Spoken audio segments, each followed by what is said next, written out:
Hey, hey, you're back in the garage with TheEZGZ. Okay guys, in that last CAD run video that I put up, I was mentioning a statement about how important your spark is and when it happens and so forth. If you want to get the maximum performance, you got to get that spark curve to be at the right, the spark's got to be at the right place at the right time for the kind of fuel that you're using for maximum horsepower and best fuel economy. There's a mouthful. I thinking I had this box full of spare parts and stuff I've accumulated, so I thought I'd try to make a video and explain to you how this stuff works, my version of it, an easier version. I'm no electrical engineer. I might not have all the proper terminology, but I know how to keep my cars running, okay? And when I first started messing around with these Volkswagens 30 years ago, it was because of a sand car. And that sand car had a 1776 in it, and we would go up on the sand dunes, and occasionally your car would just shut down, quit, as like you turned off the key. And it was after the first few times of figuring it out, the first thing we became suspect of was sand got in the points. And it's like we're dragging our tails around out there on the sand dunes, and how is this sand getting into my distributor, and what is going on here, and we got to put a stop to this. Well, we did all kinds of things on the ignition systems and to our distributors, and you get to seeing what other people are doing, and you learn from that. Here's one of my early distributors, and there's vent holes in the bottom of these distributors.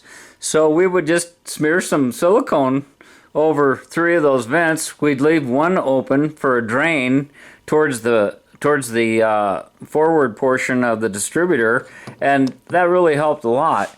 Then we would try to seal the caps down and put foam around them, and I even tried plumber's putty one time. That didn't work out with the heat and the oil and stuff very well, but I mean, it was just an example of what we kind of experimented with. Then they came out with these pointless ignitions, and one of the ones that I got started with and really liked and seemed simple and was very compact and small was this Pertronix brand igniter. And I thought, well, heck, that's the way to go. And you just took this little piece of plastic. It has 4 magnets in there, and it fits around the cam lobe on your distributor. It just pushes right down over it like that, and then your rotor fits on top. And then a sensor would go in there. Now here's one that the smoke escaped. Can you say meltdown?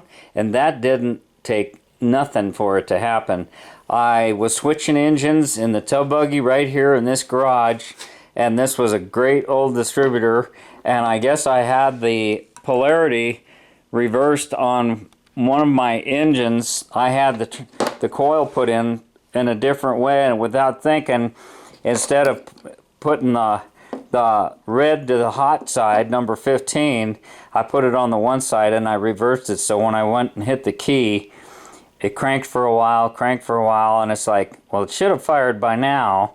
And I went around the back of the car, popped the cap off, and here was this smoke and nasty smell. So yeah, this is the cheapest version and the first version that they came out with. So I had replaced that with a newer version, and look at how much smaller it's gotten. It's miniaturized, yeah. And this is still possible if you hook it up wrong to let the smoke out. But they have the next price range up. You can buy it where it's got a safety built into it an SCR, silicone rectifier, which won't allow the power to go the opposite direction. And so it's a built-in safety device, but you have to pay a little bit extra for that, okay? Then they have come out now with these multi-spark ignition systems. Now, I knew what a multi-spark ignition system was. This is an MSD system that came on a 1978 Mercury Capri, had a 351 Windsor that was kind of hot, and it had this Msd Ignition System. And look at the size of this thing. And it had an accessory with it, which was this Msd adjustable spark timing control. And here it is right here. You plug that in, and then in the car, wherever you wanted to stick this, where it was easy to get to, it just has some sticky tape on the back, and I was on the lower dashboard section. We called it a ping control. It says timing control. We used to call it ping control. If your engine would ping or knock, getting detonation, you could turn this thing down. And it didn't go 1 to 15 degrees. This whole thing only had a range of about, I want to say like 3 or 4 degrees. But if you picked up some bad gas someplace and you could hear your engine ping, you could turn this down and it would quit doing that. And you could increase the timing to give yourself an extra little few more miles per gallon on the highway if you're just cruising. So, but what I want you to see is the size of this stuff. Look at all the space that takes up.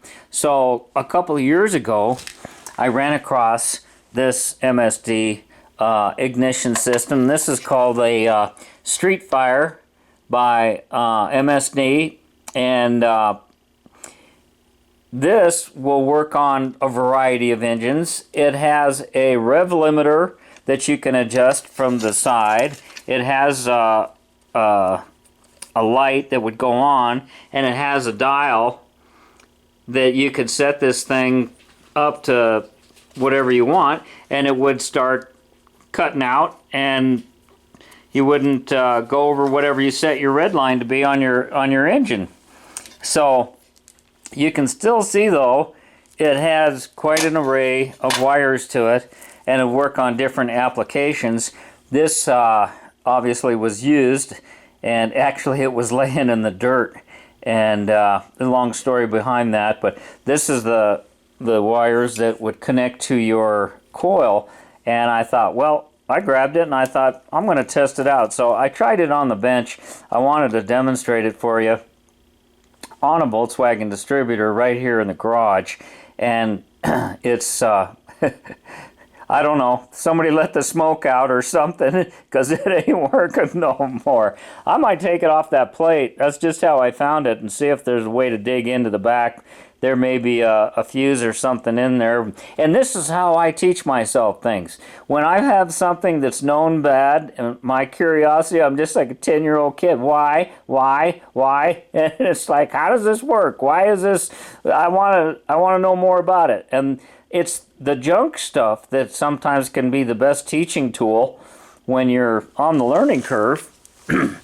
So, and this gives me a good opportunity to go through my stuff. I don't know why I save all of this stuff. So, real quick here. There's nothing real quick with me, is there? Hey, I'm retired. Leave me alone.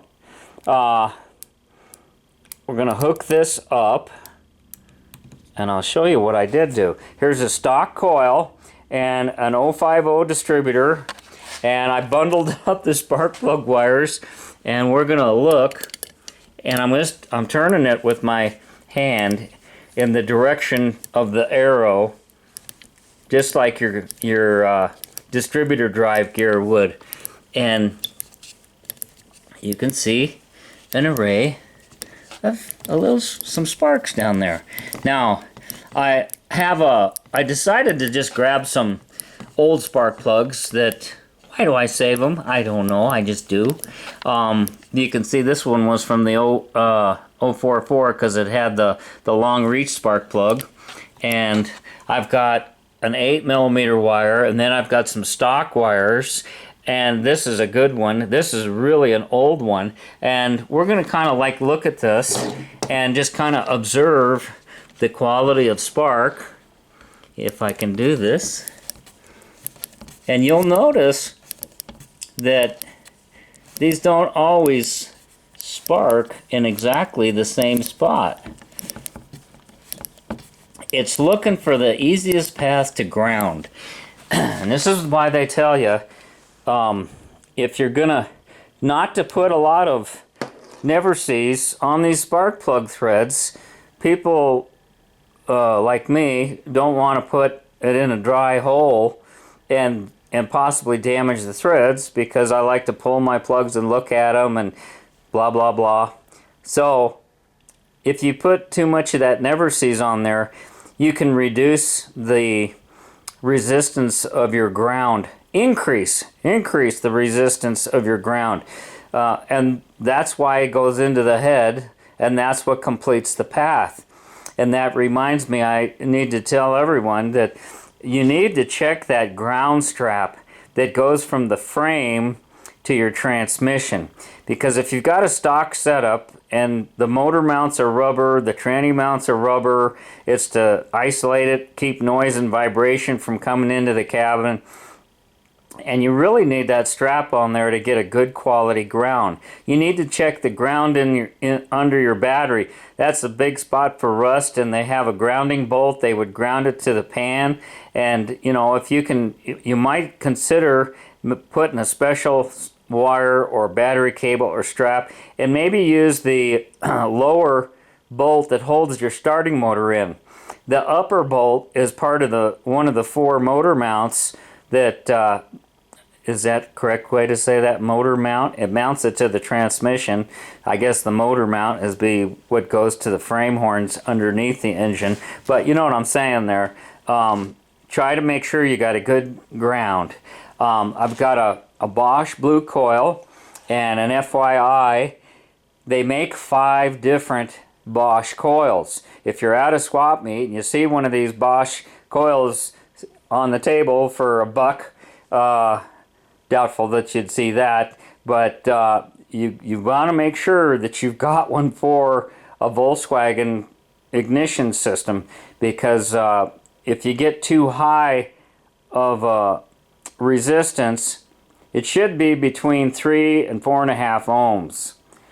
And I've got a meter right here, and I'll show you how.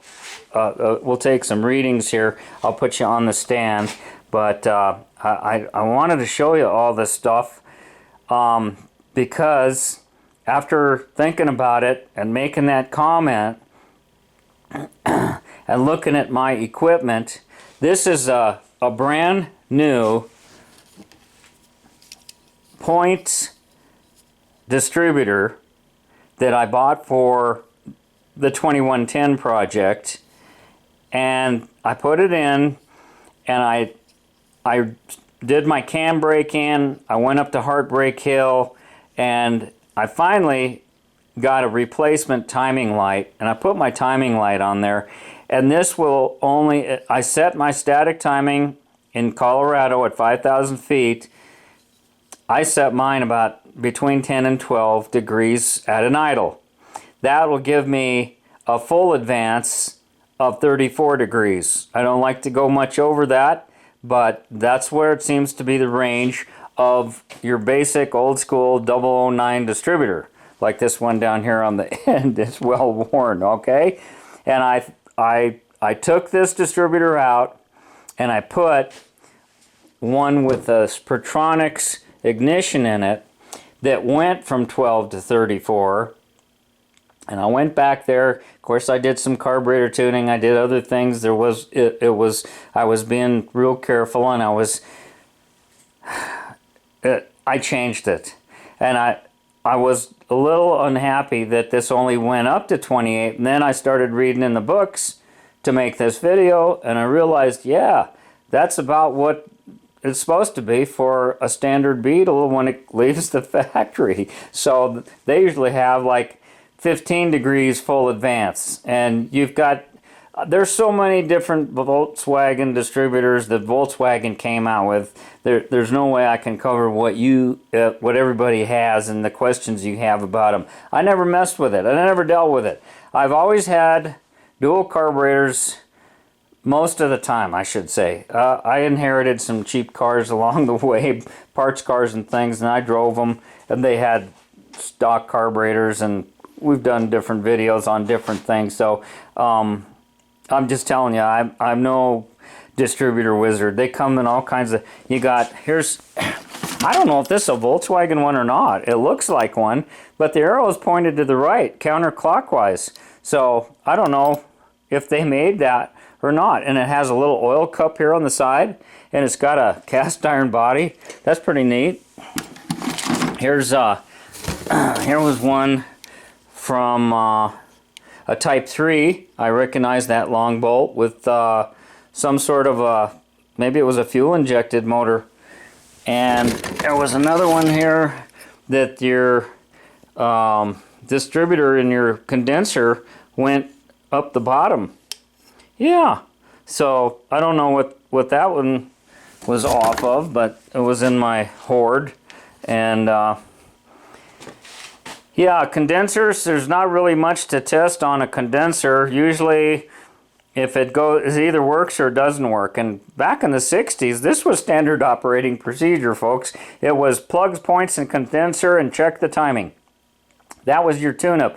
And you did them every year. Depends on how much you drove your car. This, I still have this. This was a points file. It has the file grooves on both sides, and it's small, and it would fit down, and you would clean your points with them. Here's a set of points right here. These are a stock set of points, and you know, the problems with having these points is that you can get debris in between the points, and you do get arcing and pitting from the conditions where your car's being driven. You have a rubbing block down here on the bottom, and as these things start getting wear on them, it reduces the quality of your spark at your spark plug. As your engine ages and you start getting ring blow by and so forth, then your plugs get fouled up. Maybe you have the wrong heat range. Maybe you don't have a good ground on your car. All of these things can make intermittent ignition problems that drive you crazy. A lot of times people blame the carburetor. And it could be a combination of both of them. Now, they also made a set of points. These were good to a stock set of points that go to 5,500 to 6,000 RPM before you'd get point float. And it would be bounced because the engine's revving so fast, and this thing's opening and closing so fast. So they had what they called the Tiger Stripe Bosch points, and there would be a white line. You'll see some of these with a white line, about 5 of them, a little stripe, and they called those the Tiger Stripe points. Those had a stiffer spring in them, and they would rev to 8,000 RPM, and the problem with those is that had more spring pressure, so the rubbing block would wear down quicker. I seem to remember where they even had a piece of felt, and you were supposed to put a drop of oil and maybe a little bit of lubricant on the cam, and you look how bad this one looks. This one had, was this the one with the burnt up Pertronics?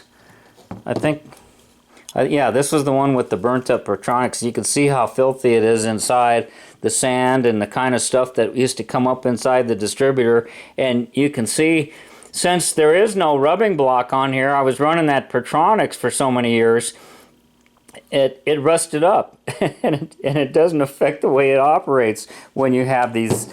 Then you have to read the directions, and you have to follow the recommendations. It says that you need to put like a 3 ohm coil on there, then that's what you need to do. I think on this older version, I was running a 3.5 ohm coil. Now, here's a Bosch blue coil. Is it time? Is it time to go ahead? I was going to take and swap these 2 coils and see if it affected the strength of the spark, and you could make your own judgment call. So just to give this a back-to-back type testing, let me clip on my power this thing up, and we're going to look at that one more time just so you can get it in your memory. I'm just turning it slow, see? I'm just turning the darn thing with my fingers, okay? And it's enough to make that thing spark. Just like when you're doing a static timing, and I've showed how I do that on my cars before. Okay, now, I don't want to get shocked here. So I'm taking that off the battery. And I guess I'll just... My camera girl, she laying down on the job here. So, let me see if I can just do this real quick.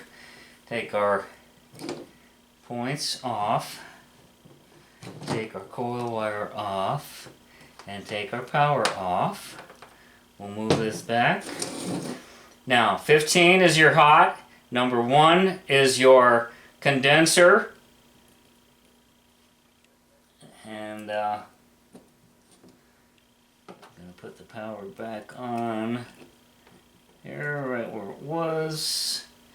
And put that coil wire back in here where it was. We're going to hook the power back up. And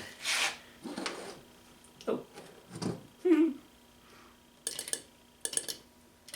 Man, you can hear it ticking. You can hear it. This is fun. I was wanting to do this for a long time.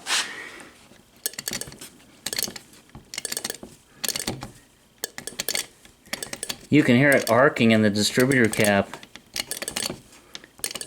So, it does make a stronger spark using a blue coil over a stock standard coil.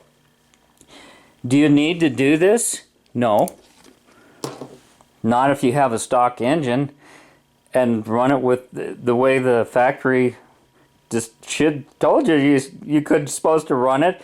But if you are making a performance engine and you're revving higher than 4,500 RPM, if you're kicking it up there to 5,000 and 5,500 all the time, then this extra spark will help you. If your engine has some age to it, this will help make your spark plugs last a little bit longer. It'll probably give you a better idle. If I'm getting a nice blue spark, me turning this thing with my fingers, if you see like a yellow spark or an orangey kind of a look to it, something other than that blue with a nice crispness to it, then you need to look at your coil. Some of the race cars that would go off-road for like the Baja 1000, they would mount 2 coils to the fan shroud, and in case one of them went bad, they could just swap the wires over to the other one. This coil has got oil in there. It does 2 purposes. It acts like an insulator, and the other thing is it acts like water in a radiator, and it transfers heat from that electrical system out to the outside of the coil, and it helps dissipate the heat. If your windings go open, if you shake, rattle, and roll it, I mean, these things are pretty rugged. I can't recall having problems with coils going bad. I would just have different coils and they looked ugly. And here's a chrome one. We'll put that one on next. How about that? We'll see what that does. They say chrome don't get you home, but I did some tests on this one. And let me show you while I got you on the stand. Drive somebody crazy. The way to test a coil, here's a stock coil. You go from the little terminals on the side, and this says 3.2. That's really good. That's low resistance. 3.2. We're going to do this chrome one here. What do we get? Oop. We're going to go 4.5, 3.5. And we want to make sure that everything is off of this, that it's disconnected when you do this test. And I don't know if I mentioned it, between 3 and 4 ohms there is a good reading. If you get a coil, maybe you have one in the garage from a V8 you used to have, it's not going to work correctly on a Volkswagen system. And I thought I had one around here to demonstrate that. Now let's see what this one reads. This is the Bosch boot coil. Come on.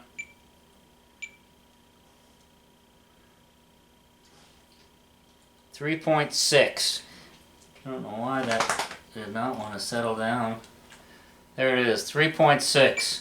So that's good and usable. And I used it with that older Protronic system, and it worked. Okay, let's see. We're going to put the chrome one on, and if it doesn't have the numbers, 15 is the positive.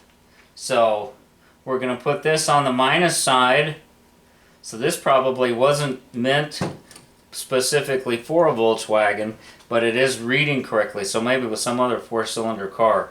And we're going to put our hot on here and run this in here.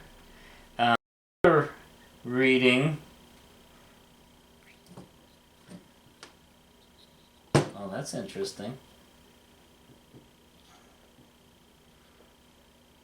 I'm getting gun shy here. I don't want to get zapped.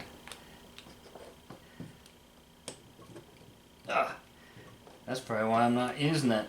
A little bit bigger head there. It doesn't have to be any particular direction either. So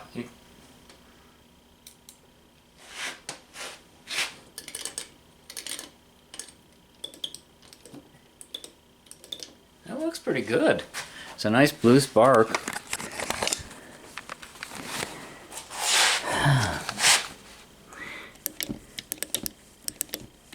It's not quite, I don't hear it like I did with the Bosch blue coil. So, and I don't see a huge difference, a noticeable difference that might be there with this 8mm wire versus the stock 7mm wires. And when your wires start getting old and showing cracks, I think I had one on here. I really tried to make this diverse. These your spark plug wires will break down, and you can get crossfiring. You get problems in the insulation. These plastic tips, they screw in to the end of the spark plug wire. So, you know, there's usually enough length in there that if your plug wires are getting old and you're having trouble with your spark. Now here's something interesting. See that crack on the side of the insulation there? Is that showing up? Yeah. Cracks and things in your distributor cap, any place you have these insulators, it's something to pay attention to. Now, here's something else on rotors. You know, you need to ask and you need to tell people what your setup is. And of course, if you're doing the performance route, telling them one thing or another. These are the rotors for this 009 distributor.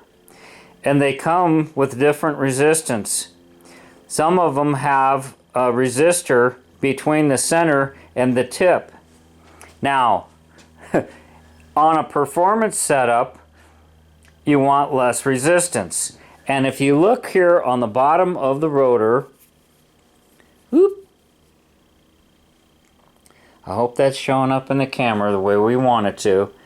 You'll see the 1, 2, 3, 4, 5, and then there's the 2301 in the circle, and underneath it you see the R1.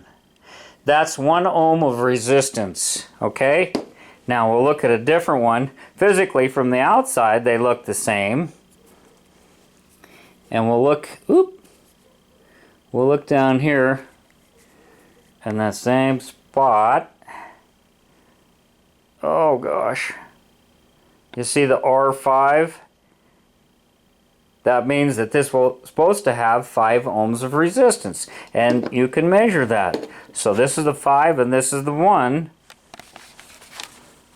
And let's put it on there and take a look at that. Hopefully you can see the meter. So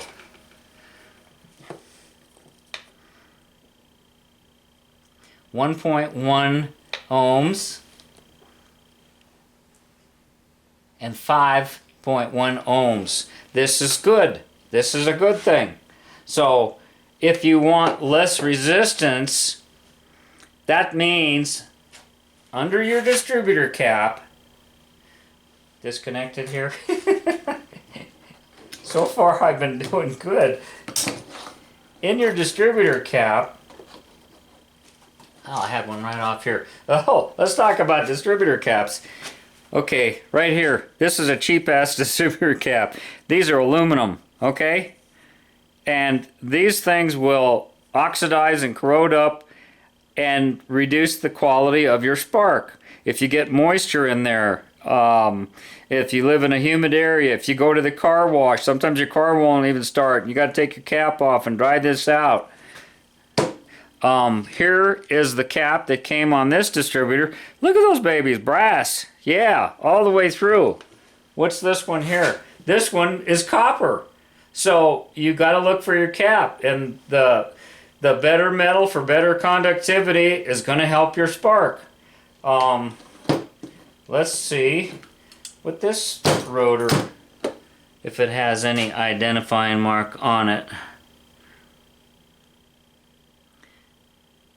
It has the 1, 2, 3, 4. It says .08.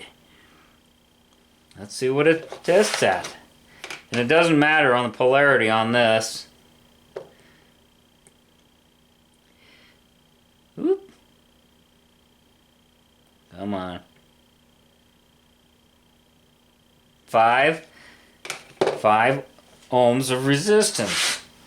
So, and your spark plug wires, the way you can check your spark plug wires is you measure end to end. Then it's 10,000 ohms per foot. The higher the reading, the worse your spark plugs are, because you've got more resistance going on there. It's breaking down inside. These are carbon core wires, spiral wound, and all this and that. When they get old, you know how they get hard, and you're trying to reach down underneath there by the firewall and get those number 1 and 3 spark plugs out, and you're wiggling and pulling and stuff, and all that stuff, and the vibration and the heat, it breaks these things down. So it's worth it to change these things out. Here's one. It's got a big old crack in the side. Must have been rubbing up against something there. Now, if you get to a point, and you know the voltage output is almost, I was gonna say double. I was thinking it was 30,000 on the stock one and 50 or 60,000 on the blue coil, depending on which one you get. And if you get too high a voltage, what happens is you get cross-firing inside your distributor cap, and you can get cracks in your cap, and that will create a thunderstorm instead of it'll interfere with the timing, and you can have just 1 or maybe 2 cylinders that aren't firing at the same time. And you'll see it when your car is idling, or if you're just driving down the road in 3rd gear at 30 miles an hour in traffic, and it's it's got a little stutter every once in a while. And this is what I was suspecting. But it was you say, okay, I bought a brand new distributor, it's gonna work perfect, but I don't know. I don't know if they test these things on a bench before they send them out, or how they just assemble them and they go. And a lot of books will tell you that you need to take them apart because they're put together in China by some 10-year-old in a dirty, filthy warehouse, and all the edges and corners. But this one is a TPI, an AccuSpark, and it came out of Canada. Yay for our brothers in Canada. Thank you. This thing is really beautifully made. It's in a nice casting, a nice machine work. quality cap, quality set of points. It's just that the range wasn't what I needed for that 21 cam and the compression and the camshaft that I'm using. And when I changed it, like I said, it improved, but I did some other things at the same time, so I can't be certain.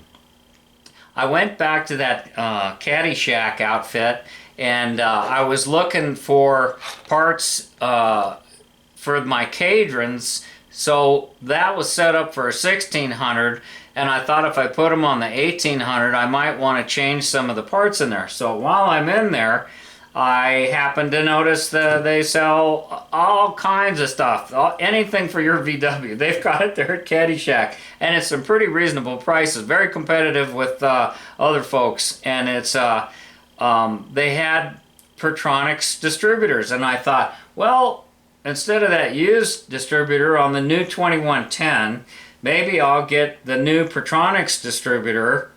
And so I looked at it, and it gave me a price, and you can get it with the Pertronix igniter.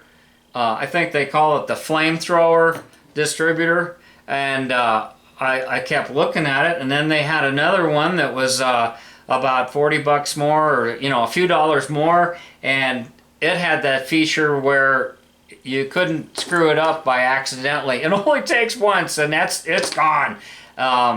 So then I saw this new one, this Flamethrower 3, and it's like, oh my gosh, this thing, it's got a huge distributor cap, and you have to run these 8mm wires, and when you run these larger 8mm wires, since it's a higher insulating plug meant for higher voltages, and so when you use your, this is a spark plug for the Volkswagen, and you unscrew the little top off of it. So with this spark plug wire setup, you have to leave it on. And you see, I have these. I thought I could just swap the ends out and do some finagling real easy. And as it turns out, these will work great on a stock fan shroud, and they'll work great with the cadrons, but these are too big to get around the manifolds on these dual two-throat Webers and HPMX and all the copycat stuff out there. So I didn't use them on that one, and boy, I'm starting to lose track of where I am. We're on the wire. We're talking about the cap. Oh, the Pertronix 3 distributor. They had a package deal, and I went for it, guys. And I thought it was going to be here in time for this video, but I think I'll do a separate video of me installing the new distributor. And it's got a rev limiter. It all fits under the cap. It's not going to be yards of wiring like all this stuff over here. It all fits under the cap, and they make a model with the rev limiter. You can hook up a 9-volt battery to it, and you can set the rev limiter.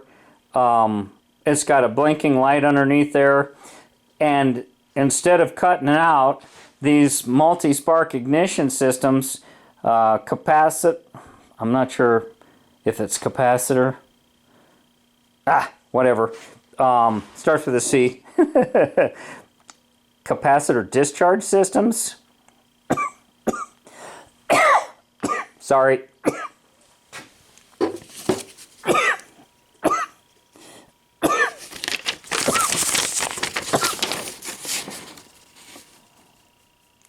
Oh, that chrome one might have been a flamethrower. An old flamethrower.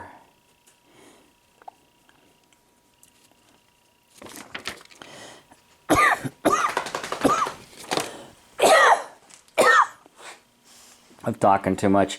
I gotta end this video. At any rate, it's going to be a cool distributor, and I'm going to have the multi-spark. They used to only that they originally made these multi-spark systems for engines that ran at low RPM all the time and were fouling spark plugs. It made them idle smoother. It made the plug life longer, and they weren't capable when they first came out with those to go much more than 3,000 RPM. Once you got over 3,000 RPM, it started returning to a normal spark.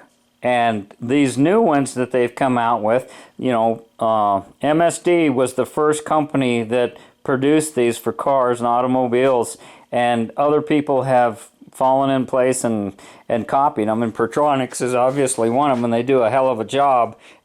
And I've been using them for many years, and so I just figured I'd get one of these because I know them. And that multi-spark goes throughout the full range now. All of them do. All the companies that make them now, they'll give you the multi-spark clear up to 9,000 to 10,000 RPM, evidently.